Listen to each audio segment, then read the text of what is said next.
So let's talk about what's been going on with Ketone Labs, Go BHB, and the new incredible insights people are starting to hear and understand around ketones. We're here with Ben Bikman, the insulin IQ specialist, and Rob Rogers, founder of Ketone Labs. Hey Thanks, guys. Bonnie. So there's been some studies that have come out recently and timed quite well around the food pyramid. This study done around how carbohydrates impact insulin and what this means for athletics. Ben, what are your thoughts about this? Right. Yeah. So my role, in fact, I have had my finger on the pulse of this quite directly, having served as an advisor to the Department of Health and Human Services to create my specific task was to provide sufficient scientific justification to point the finger at refined carbohydrates specifically. Now, the word refined, people are trying to torture that word in a lot of ways, but you know it when you see it. You know, basically, where people are eating carbs that come from bags and boxes with barcodes, those are the ones that we all know intuitively we need to be careful with. None of us are implicating fruits and vegetables, for example. But the revised dietary guidelines are much more supported by rigorous science that's been overlooked for decades. And what it does is definitely enable people to adopt a low carb diet and do so with a high degree of confidence. And Bonnie, you'd mentioned the impact on athletics. Well, our good friends within the ketone space, Jeff Volek, Dominic D'Agostino, Andrew Kutnick, and then even a former exercise scientist named Timothy Noakes, famous in South Africa and the world for his work on carbohydrate loading. They just, which is ironic given their findings, but they just published a massive narrative review. And again, I point this out because you'd mentioned athletics, finding that the whole idea of carb loading and saturating muscle glycogen might not be accurate. Now, they were very careful and nuanced in how they approach this. But long story short, they suggest a model that much of reduced athletic performance that's been shown over the years in these high carb athletes, where the high carb athletes appeared to be outperforming the low carb athletes in these short interventions, was based primarily on the fact that blood glucose levels were dropping too low, and that was making the brain hungry. And as the brain was sensing this energy deprivation, it resulted in reduced performance, and then the athletes would fail to perform as well as normal. But that's where the opportunity for ketones come in to bring the conversation right to the heart of the matter. If you are worried about your brain not having sufficient energy, then quit forcing your brain to rely on the energy source that's so volatile, namely glucose. It's a very punishing way of fueling the brain, because it's feast or famine in these instances of extreme athletics, or not even that extreme, but just normal. And so the value of a ketone is that BHB can become this consistent, steady energy supply. And just to put a real fine point on it, if the brain is given equal access to both glucose and BHB, it takes the BHB.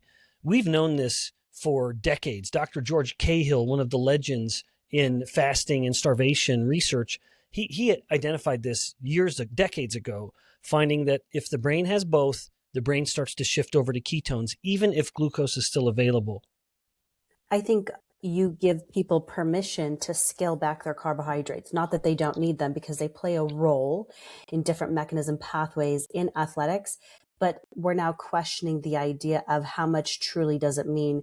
Because what I heard you say is, in order to have optimal performance, if your brain is well fueled, everything else in the engine is going to perform well, because it's going to know how to delegate and sustain long-term throughout the entire body. Yeah. In fact, something I'd heard Rob say, in fact, once, was that BHB, the ketone goes where it's needed. I've never forgotten that expression. It does seem to be the case that a cell that demands energy, and the brain is an energy hog. It's one of the highest metabolic rate organs in the body, where the tissue needs energy. If BHB is available, it's going to be taken in without regulation, whether it's the brain or whether it's the muscle. Glucose sometimes has gatekeepers. In fact, in both muscle and brain, this is the case, where you need insulin to be working optimally in order to open the gates for glucose to come in. Ketones, BHB, has no such regulation.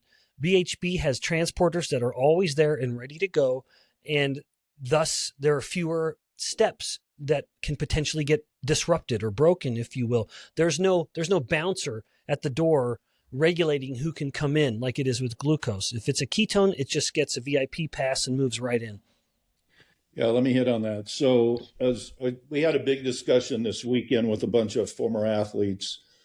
So I'm a former, pro baseball player, which on the scale of football, soccer, basketball is probably the least active sport, sadly to say, because I played it.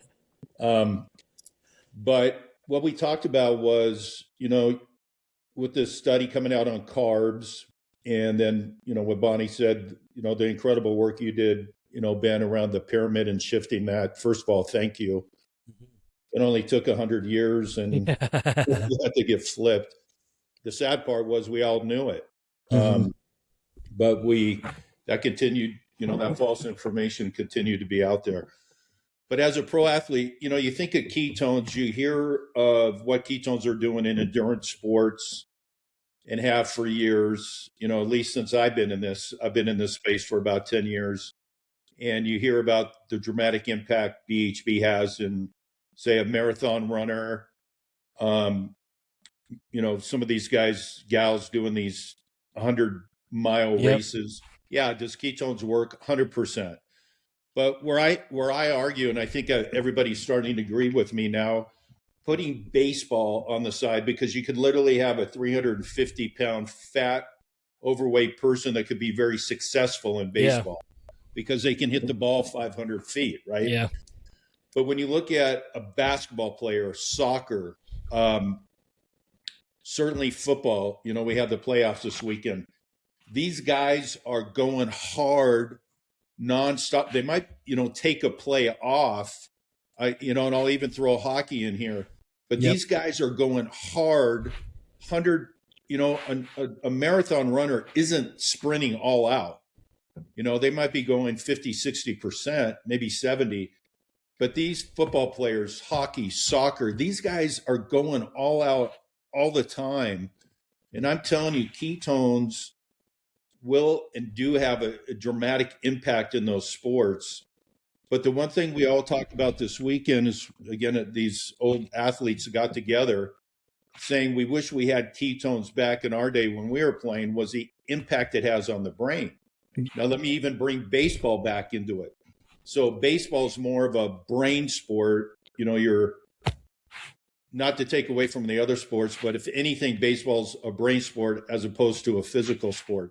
But I don't know of any sport where the brain might not be more important than even the physical aspect of it. You saw in some of these playoff football games this weekend where the athletes were in the fourth quarter, they're tired. I'm going, man, this is the time they should be taking ketones. And all of a sudden, because they don't have the energy in their brain, they're tired. They're on the sidelines filling up with Gatorade or Powerade.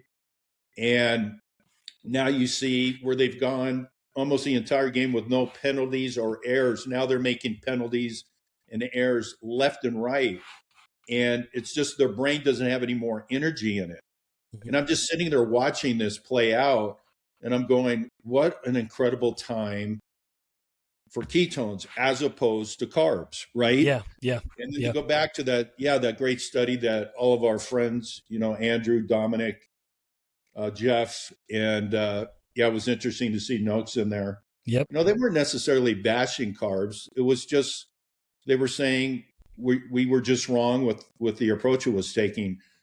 And we have been saying, Ben, since you've been part of Ketone Labs, and Gary, my partner, and I have been saying it for years, is the impact that ketones and carbs can have together. So that dual fuel aspect. And this paper that came out really reinforces that, the need, to combine ketones with carbs. And especially, again, when you start talking about the brain and the need for energy and what ketones can do, around insulin. it's just a timely paper, to be coming out, because it just coincides with everything we've been saying, for the last 12 to 18 months. Yeah. Ketones are the most overlooked fuel, no doubt.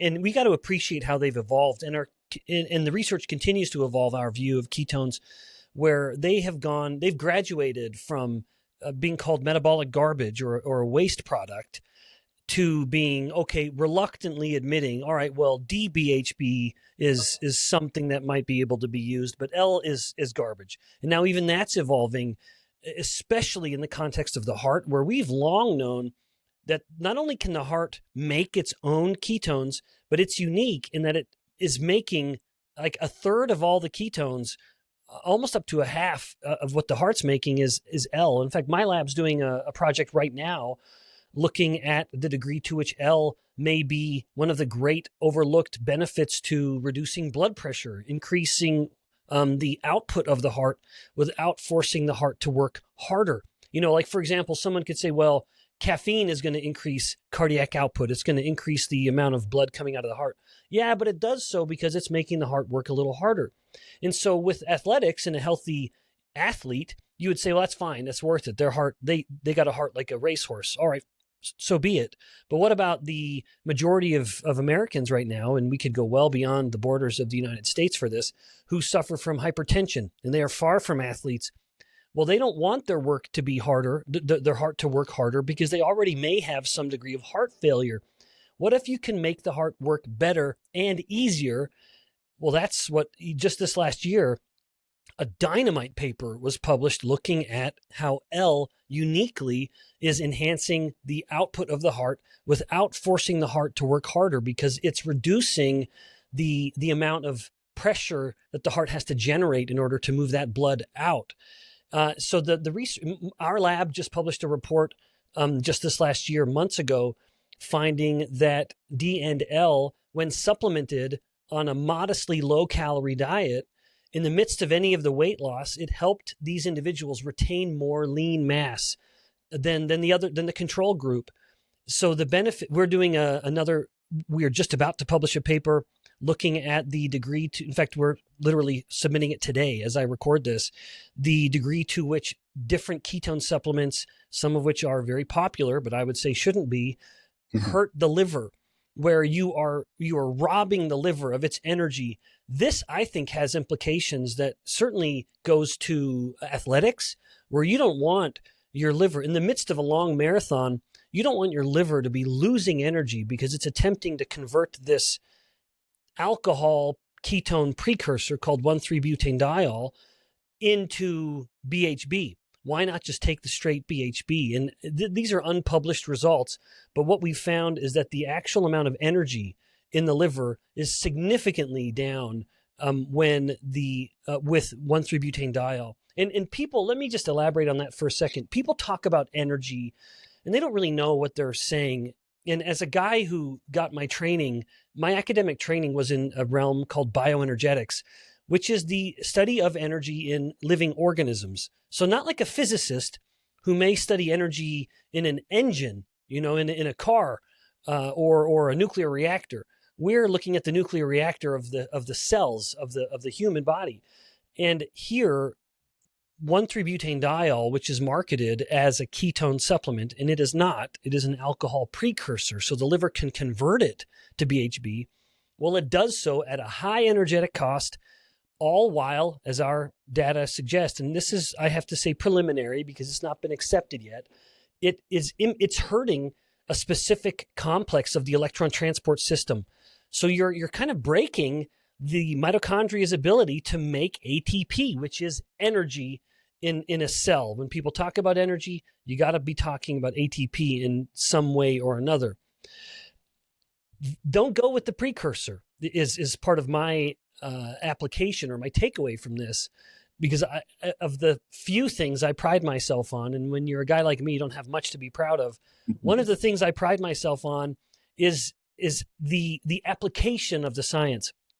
That what good is a paper if it's published in a peer-reviewed journal if there isn't some takeaway? To me, the evidence is mounting among all the topics we've discussed, that if you want a ketone supplement, you just want to get something that says BHB in it. And it has Go BHB is the form of BHB that you get when you're drinking it, when you're chewing it, any delivery mechanism you have for it. You just want the BHB. Don't worry about converting it. Give your body what it wants. Don't force the liver to bear the burden of taking an inferior ingredient. Just give the body what it wants, which in this case is going to be the straight BHB. I think people. Can I hit on that real quick? Ben brought up something really good, just so people understand. So BHB is a technology that it's an isomer, so it has a right hand and a left hand. And so what Ben did a great job of explaining is one side is called the D, which is, everybody thought that's the only BHB your body made. And then the other side is what's called L, which Ben talked about. And this ties into what Ben just did on the pyramid. So forever, we were told, old science, this is the way you need to eat. And unfortunately, we all followed that. And today we have the sickest world we've ever had. We're obese, we're diabetic, we have brain issues with Alzheimer's, dementia, we have heart issues, as Ben hit on. And it's because a big part of it is because of the way we've been eating. You literally now have flipped that up. So you've gone from old science to new science. Tied to that was old science was, well, since you couldn't measure L because the machines they have, Abbott, there's a machine called Mojo, they measure D. They don't measure L. So since you can't measure L, therefore it must not do anything. That's old science. It must be bad. Then fortunately, a few years ago, a scientist was able to measure L, and surprising to Gary, myself, and literally everybody in the ketone community, when you measured L, it ended up being higher than D. Nobody anticipated that. And then as Ben talked about, there's studies coming out, the one he referred to, this pig study that was done on pig hearts, we found out how much L was actually in the heart and literally what it can do, and it's going to be very dramatic for blood pressure. Yep. So we have been saying for years, and I think the proof is coming out, and it's going to be proven even more over the next 12 to 24 months. LBHB is going to be the most efficacious, probably ketone ever made. But there's going to be a lot of education about that. Ben talked about energy. Today, the average consumer drinks an energy drink because it says energy and because it has 100 to today 400 milligrams of what's called caffeine in it.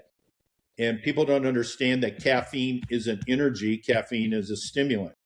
And we did a really cool study this year where we asked thousands, literally thousands of people that drank these energy drinks, what do you like? What don't you like? And the number one thing they didn't like what's called the crash. So when you take a caffeine drink, caffeine causes what's called a crash. But what they didn't correlate it to was the caffeine. They had no idea the caffeine was causing it. They had no idea that caffeine was a stimulant and wasn't energy. So there's going to be a long education process, which I think we're doing a very good job of it. But well, another problem with caffeine goes to. Yeah, another problem with caffeine is that people need to remember, and I don't mean this to sound like I am denigrating caffeine. It is a drug. And so you are going to, the more you take it, the more you're going to need. Like you see always with biology when it comes to drugs. And again, I don't mean to say that in a way that I'm suggesting no one should ever drink anything with caffeine. I'm not saying that, but it is a consideration that it has diminishing returns, that over time your response to that caffeine is going to go down and you're going to need more and more and more of it.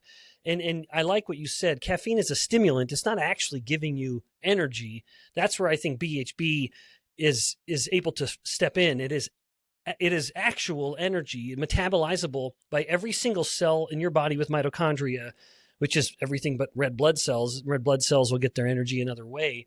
But whether it's muscle, bone, brain and everything in between, it's going to use BHB. And again, as I noted earlier, it's able to use BHB without regulation. It just pulls it right in. The moment the BHB comes knocking, the door opens. I think a good way to simplify it for people who hear these big words and they're like, what's energy? What's currency? Like, what does this all mean? Why do we want ATP? And what does caffeine do? Think of your mitochondria like a bank account. Who at the end of the day wants 100% return, or at least 25% return on their money? I do. I don't want to deposit money in the bank account and have it take 25% of my money. And I think being able to correlate these words to maybe money can help people understand this, right? Currency is money, energy is money. Do you guys want to be going into debt every time you're ingesting something, or would you like to have a positive return on your money? It's the same thing in your body.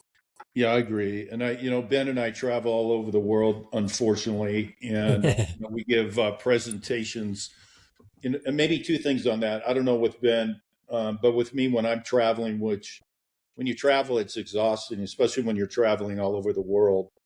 So you get on these flights where you're on a plane 5 to 15 hours.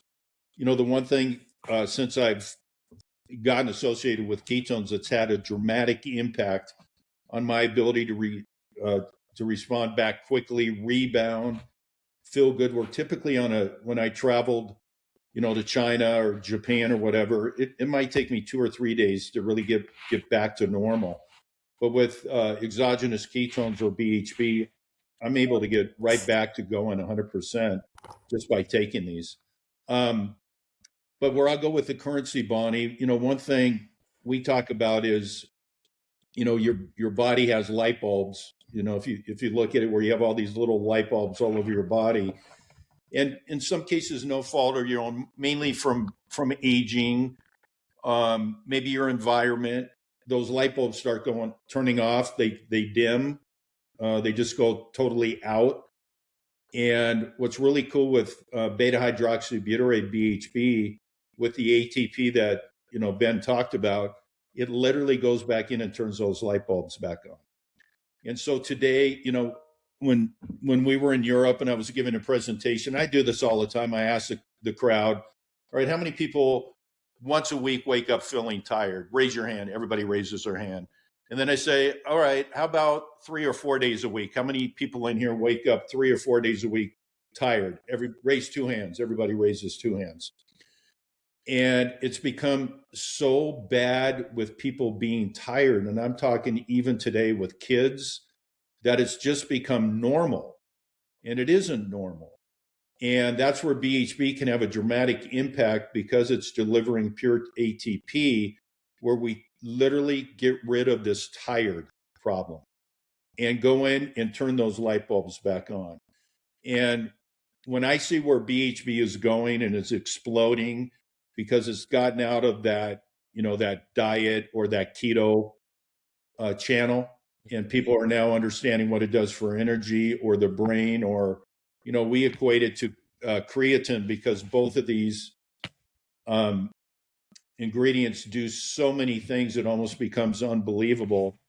And to that point, when I met with the guy that invented creatine, he said, look, I think BHB is going to be bigger than creatine. And I said, I agree, but why do you say that? And he said, look, when I take BHB, I feel it. I don't feel creatine. And that's true. But he said, number 2 is BHB delivers pure ATP. Creatine doesn't do that. And he just said, you got to be patient, Rob, just like I've been with creatine for the last 20 years. It's just going to take education. But once people, learn and understand what BHB does over and above a keto diet, he goes, BHB is going to explode. And we've literally seen that, for the last 12 months. Yeah. Yeah. In fact, creatine, I actually love the mix of creatine and BHB. Yeah, there is such a powerful combination there, where creatine is a molecule that's capable of helping the cell recycle its energy faster. So it allows the cell to rebuild its ATP faster, whereas BHB is just sort of coming in as a straight shot of energy. There is a beautiful, I don't like to use this word because it's sometimes overused, but a beautiful synergy between the two. And I suspect we're going to continue to see them used more and more together. Yeah, I couldn't agree more. I take at least 2, sometimes 3. So I'm taking 5 grams of creatine, 2 to 3, sometimes 4 times a day. Do the same thing with BHB. I take them together, and it's elegant. It really is. It goes perfectly. And you're seeing a lot of brands come out with products that have BHB and creatine in it. Yep. And I think that's going to be the next staple. I think you're going to see everybody doing that. I think you're going to see, we've come out, a brand has come out with the first ever NSF certified BHB product. Why? Because we had been approached by so many NFL teams, collegiate teams, the Olympic sports, and you can't, the athletes can't take an ingredient unless it's NSF certified. And it's hard, to go through that process. Very expensive, very hard, a long time. So it's exciting. It's finally coming out. I think that brand already sold out, if I'm not mistaken. And I just, and why? Because again, these athletes, their trainers, their nutritionists, all understand now what BHB does above diet. Yep. They understand what it does around performance. And a big part of that is the brain. Again, I just wish as a former pro athlete, I know BHB does so many incredible things, love it. But as an athlete, and even today as an executive that's running 16 companies, the number one thing that I take is BHB, and why is for the brain. And the days I don't take it, it is dramatic. Yep. Yeah, I feel the same way. In fact, even when I talk about creatine, I make a joke that, I don't make my muscles are not my moneymaker, much to my delight. And it's not my looks, much to my delight, it's my brain. And I need my brain to work well, not only because I want to be a really involved grandpa someday, but I need it to make my money. I get paid because I'm a thinker, and I just think better. I can recall, even now as we're speaking, I can continue to follow a line of thought without distracting myself or forgetting my point if I get off on a brief tangent. I absolutely notice when I have ketones in my system, I think more clearly and I can speak more articulately, and I need that because that's how I bring home the bacon to my dear wife and kids. Well, this has been quite a conversation, touching a little bit on everything, and I think giving some really clear insight as to where we're at and where it's going to be going futuristically, and really shifting the mindsets of ketones and really what the power is behind them. So thank you guys for jumping on. Yeah, let me end with this. We were so incredibly lucky to meet, I guess I should say first hear about Ben Bikman. He doesn't like it, but I love calling him Dr. Ben Bikman. And sadly, he is right down the street from me. A little bit. We were neighbors. We were neighbors practically literally the whole time. I'm in what's called Salt Lake City. Ben's down in the Provo area at BYU. And how I heard about Ben was Rob's in Babylon, and I am in the Holy Land. Yeah, that's I would agree with that. But I heard that BYU did something most likely never been done before, where the men and women's cross country team both won the national championship in the exact same year. Yep. And exogenous ketones had an impact there with the racers or the runners. And that's how I met Ben. And it was perfect timing because we had been approached by hundreds of doctors, scientists that want to be part of what we're doing. And we literally have said no to everybody. And, we were fortunate to meet Ben, incredibly fortunate for him to join the team. He actually runs our science board. And with that, we've added, because of him, some incredible people to that board. And where that's going, Bonnie, is because BHB is literally just starting. As Ben alluded to, he's got a slew of studies he's got in the works. We're going to do a ton more. The science around BHB is just starting. And where this is going to go, when we talk about the heart and, various things that, BHB is going to be studied and proven to do is going to be incredible. But by surrounding ourselves, with Ben, and people like him. It's going to take us a long way. And it's exciting because, I tell people all the time, they go, God, I can't believe what you've done. And I go, yeah, it's a 10-year overnight success story. Yeah. Right? No, the next 2 years, maybe 2-3 years, are going to be remarkable, where the early evidence suggests there's just going to be more breakthrough findings, not only in the realm of cardiovascular health, but you'd mentioned athletics with concussions and cognition. This is, we're just getting started. I agree. Thanks, Bonnie. Yeah. Have a good day, Thanks, guys. guys. Okay. This was Thanks, great. you guys. All right.